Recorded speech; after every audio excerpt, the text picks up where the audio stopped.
요한복음 21장 15절에서 18절까지의 말씀. 그들이 조밥 먹은 후에 예수님께서 시몬 베드로에게 이르시되 요한의 아들 시몬아 내가 이 사람들보다 나를 더 사랑하느냐 하시니 이르되 주님 그러하나이다. 내가 주님을 사랑하는 줄을 주님께서 아시나이다. 이르시되 내 어린 양을 먹이라 하시고.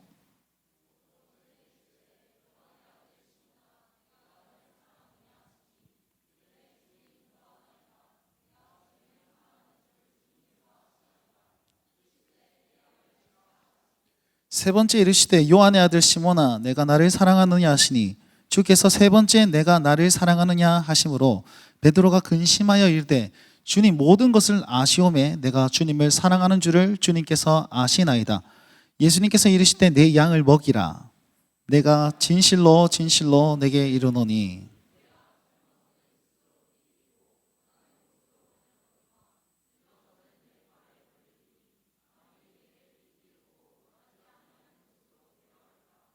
아멘. 제가 우리 삼위 하나님을 높이는 할렐루야를 외치며 여러분 아멘으로 화답하시면서 우리 삼위 하나님께 영광을 돌리고 말씀 시작하도록 하겠습니다. 할렐루야. 다시요. 할렐루야. 아멘. 금주기도에 나오신 여러분 환영하고 주의 이름을 축복합니다. 오늘은 그 중등부, 고등부, 중고등부 주간 금요기도회 이렇게 되어 있는데요.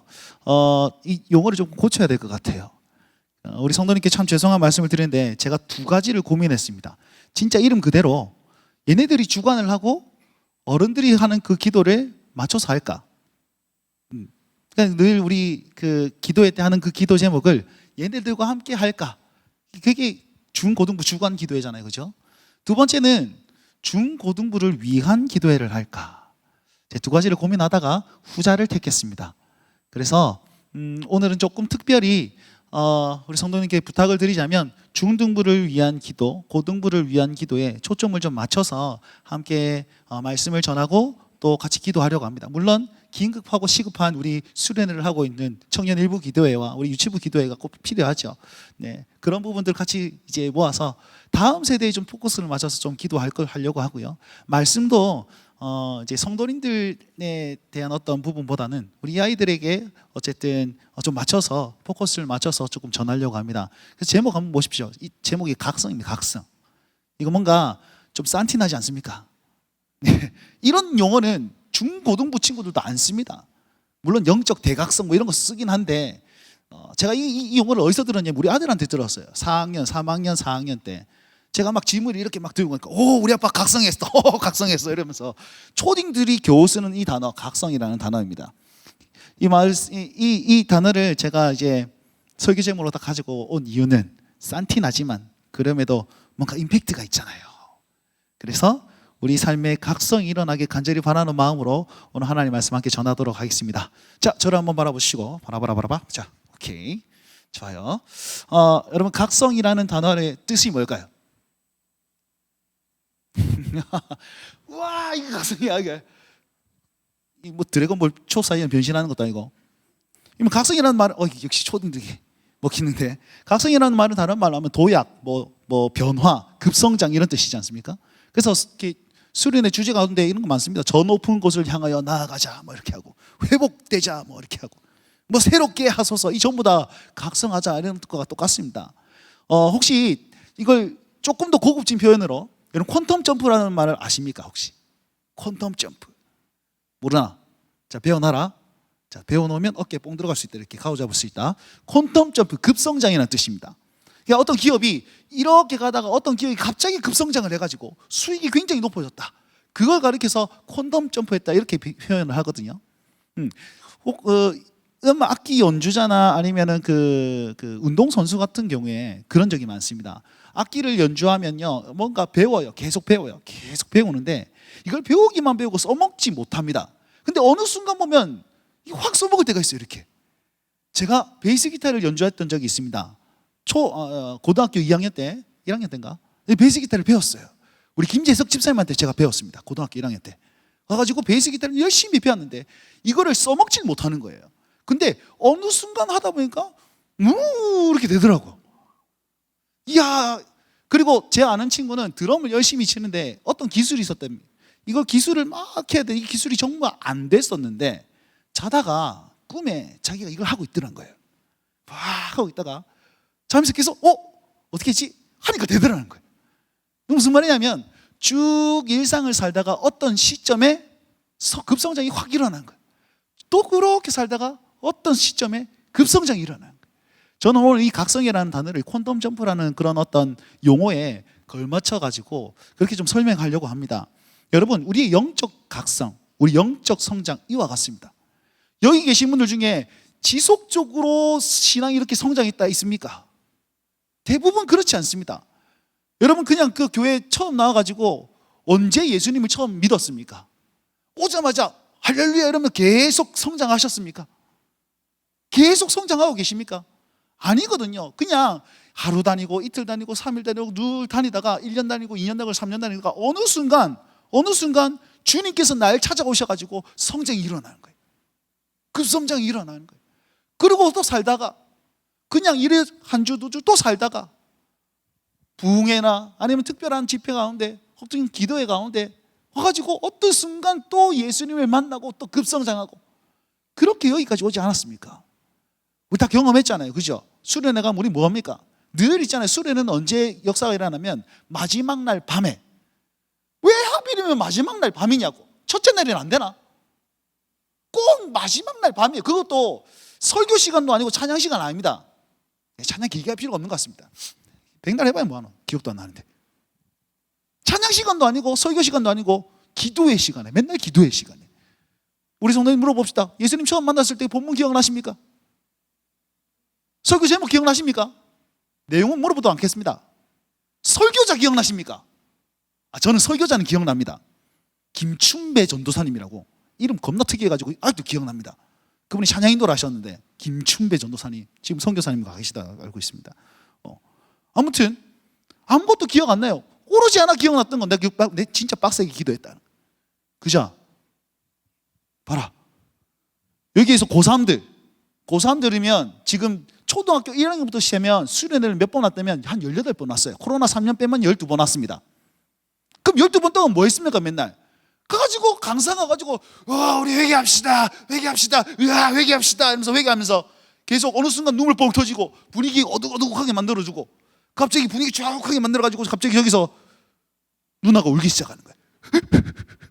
여기서 어떤 형님이 갑자기 이러고 있어. 갑자기 분위기가 이상해. 나도 안 하면 안 될 것 같아. 그러다가 있잖아요. 언제 눈물 터지는지 아세요? 가가지고 죄를 위해서 기도하라고 하면 절대 눈물 안 터집니다. 갑자기 옆에 가서 언니가 손 딱 잡았을 때 눈물 뻥 터져가지고 그 기도하고 그러고 있다가 나도 모르게 주님 만나서 여기까지 왔다 아닙니까? 맞죠? 초등학교 시절 돌아가 볼까요? 초등학교 시절 여러분 그런 거 해봤습니까? 제가 초등학교 때는 라떼는 말이야 늘 캠프파이어가 국룰이었어. 그래가지고 불 막 지펴놓고 가지고 선생님이 자 종이에다가 나의 죄를 써라 이렇게 얘기합니다. 죄를 막 써 이렇게 생각 안 나와. 뭐 생각 억지로 만들어서 써. 동생 때렸어요. 엄마 말씀 안 들었어요. 써라. 그러고 나서 종이 쪼가리를 캠프파이어에 넣어라. 불 속에 집어넣어라. 던졌는데 휙 하고 다시 돌아와. 그 선생님이 갖고 빨리 집어서 넣어주고 이렇게. 그러면서 자기 죄를 회개합시다 이러면서 덮어 죽겠는데 목이 날리는데 캠프파이어 하면서 그렇게 죄를 회개했던 기억이 납니까 안 납니까? 그것도 하루 이틀이지 한 번 두 번이지 6년 계속 그거 레파토리 똑같잖아요. 강사만 바뀌고 설교 본문만 바뀌었지. 기도하자 그러면 다 같이 회개합시다. 으아. 주님 만납시다. 으아. 그러면서 눈물 터지고 콧물 푹 나고 침 질 흘리면서 이것이 바닥에 삼위일체가 돼가지고 막 찐득하게 있으면 아 나는 주님 만났구나. 혹은 수련회 끝나고 나서 안녕하세요. 수련회 다녔습니다. 신 목소리가 돼야지 주님 만나는 것은. 그래서 3일째 되는 날 아직 목이 안 쉬었네. 그러면 계속 와 이러다가 목 쉬어서 가야 되는 그런 강박관념에 있는 그런 수련회 하지 않았습니까? 여러분 제가 이렇게 기도하지 말라라고 이렇게 얘기하는 거 아닙니다. 이렇게 기도하셔야 돼요. 근데 뭐가 하나가 빠지면 좀 큰일 납니다. 우리는 하나님 있잖아요. 이렇게 우리 지금 다음 세대 계속 이렇게 왔어요. 저도 그렇게 살아왔고요. 근데 진짜 그게 하나님 만나 걸까요? 네? 우리 지금 F 감성으로 그러니까 MBTI F 감성으로 감정적으로 이렇게 얘기했잖아요. 이제 T, 너 T니? T야? T적으로 생각해 보자고요. 우리가 그렇게 해서 집회해 왔습니다. 마지막 날 저녁에